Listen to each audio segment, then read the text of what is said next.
संपूर्ण महाराष्ट्रभर लोकशाहीचा उत्सव होत असताना 200 संपूर्ण मतदानाला प्रत्यक्षात चालू झालं आज मतदान. आपल्याला सगळ्यांना देश बळकट करायचा असेल, आपली लोकशाही टिकवायची असेल तर आपण सगळ्यांनी मतदानाला येणं, बाहेर पडणं आवश्यक आहे. सगळ्यांना विनंती आहे की आपण वेळेत येऊन सगळ्यांनी मतदान करावं. मतदानासाठी थोडासा वेळ काढून आपण सगळ्यांनी मतदान करून जावं ही आपल्याला सगळ्यांना नम्र विनंती आहे. आपल्यासोबत दस्तरखुद रिसोड प्रशासक कर्तव्यदक्ष तहसीलदार प्रतीक्षा तेजनकर मॅडम यांना आपण पाहत आहोत.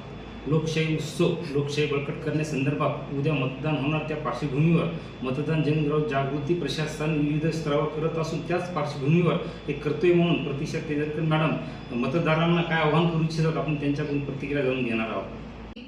रिसोड नगर परिषद सार्वत्रिक निवडणूक अंतर्गत मतदानाची प्रक्रिया ही पार पडणार आहे. त्यासाठी प्रशासन संपूर्णपणे सज्ज आहे. ही जे मतदान आहे ते सकाळी 7:30 ते 5:30 पर्यंत पार पडणार आहे. आपल्याला माहितीच आहे की स्थानिक स्वराज्य संस्थेमध्ये ही बहुसदस्यीय प्रभाग पद्धती असते. म्हणजेच यामध्ये नगराध्यक्ष आणि आणि ब अशी सदस्य इथे राहतील. त्यानुसार मतपत्रिकेनुसार आपल्याला तेवढे मतदान इथे करायचे आहे.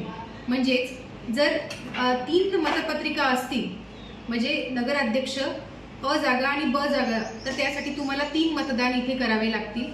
आणि जिथे 4 सदस्य आहे म्हणजे 3 सदस्य आणि 1 नगराध्यक्ष तिथे आपल्याला 4 मतदान हे करावे लागतील.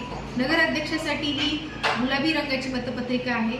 अ क्रमांकाच्या जागेसाठी पांढऱ्या रंगाची मतपत्रिका, क्रमांकाच्या जागेसाठी निळ्या रंगाची मतपत्रिका आणि क क्रमांकाच्या जागेसाठी पिवळ्या रंगाची मतपत्रिका आहे. तर याप्रमाणे सर्व मतदारांनी आपल्या आपल्या मतदान केंद्रावर जाऊन आपल्या मतदानाचा जो आपल्याला लोकशाहीने दिलेला आहे, प्रत्येक मतदानाचं मूल्य हे सारखं आहे आणि आपल्याला आपल्या संविधानाने हा मूलभूत असा अधिकार इथे दिलेला आहे. तो अधिकार बजावण्याचा, या लोकशाहीचा उत्सव साजरा करण्याचा हा 2 डिसेंबर हा दिवस आहे.